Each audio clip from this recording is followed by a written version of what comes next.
Hello and welcome to the second episode of my Boom Studios Mighty Morphin Power Rangers comic book review series, and this episode is covering issue number 1. So before I get started though, I just want to apologize for the somewhat disjointed nature of the first episode covering issue 0.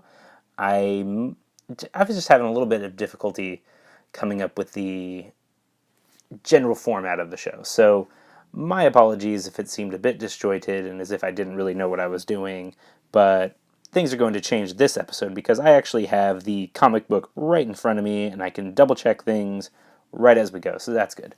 So anyway, issue number 1 starts off with the best thing that they have created for the Power Rangers mythos and that is Bulk and Skull doing video podcasts.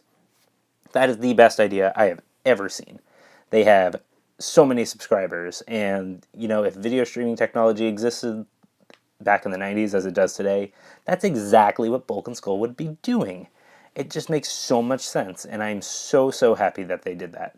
So anyway, they're doing their video podcast, and they're discussing the newest addition to the Ranger team, the Green Ranger, and they do a few man-on-the-street style interviews, actually, about the Green Ranger, with a few civilians giving their thoughts on the Rangers, and the Green Ranger in particular, and generally just not digging the new Green Ranger. And I thought that, that would make sense, You saw the Dragon Zord accidentally, break a bridge with people on it. I would be skeptical, too, I gotta say. And they even get Tommy to try to interview with them, but he's really struggling to answer their questions, obviously, because that's his fault. But Kimberly comes around and saves him from having to interview, and Bulk and Skull are just like, whatever, I don't care anymore, blah, blah, blah, blah. And they're going to go interview someone else, and, Tommy's really thankful to Kimberly about that, and they set up a bit of a coffee date later, but then they're interrupted by the ringing of the high school bell, which always tends to be very convenient.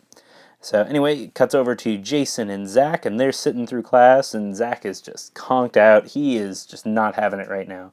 And the teacher chastises them both for, sleeping and just generally not paying attention, and so they both get detention. Uh-oh.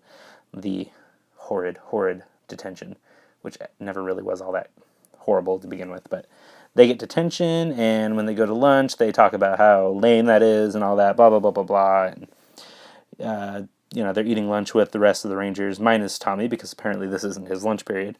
And they're talking a bit, and Tommy shows up, and he's just like, oh yeah, I got out of class early, so can I sit with you guys? And they're like, oh yeah, totally. But then the bell rings again, and all 5 of the Rangers say, oh no, we got to get going to class, and blah, blah, blah. And Tommy's left at the table alone, which actually is kind of sad. It really is a little bit depressing, because he's going through all this stuff with Rita in his head, and all he wants to do is just hang out with his bros and pals, and it's just not happening. It's just not happening. So, anyway, cuts over to Jason and Zach actually doing an interview with Bulk briefly, and Zach's kind of like, I mean, the Green Ranger's cool and all, blah, blah, blah.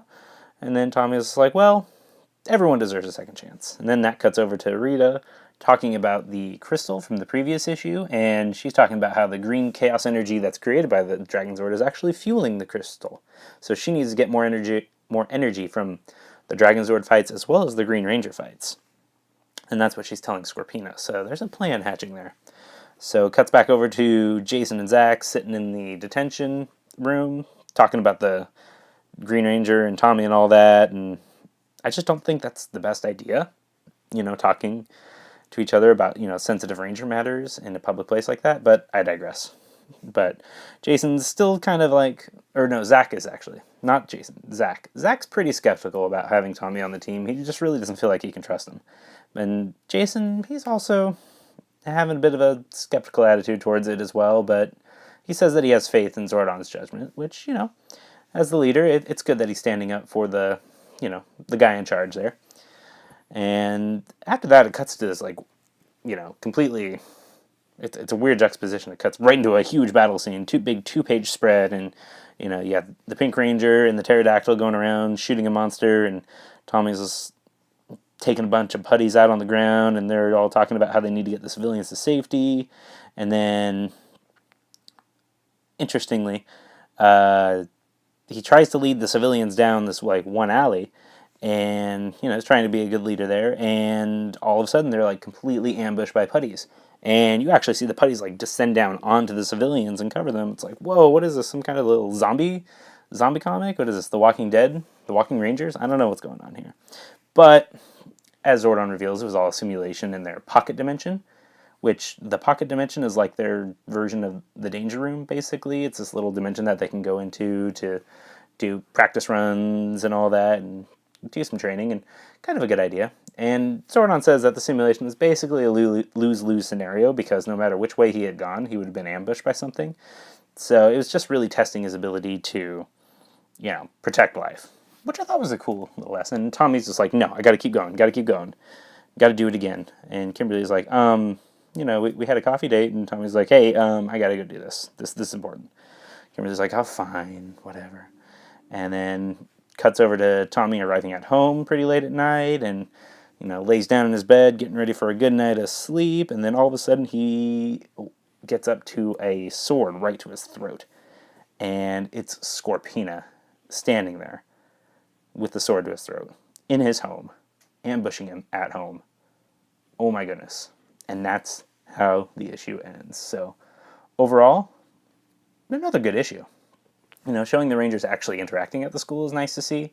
Bulk and Skull's video podcast, amazing. The idea of the pocket dimension, which the original show never had.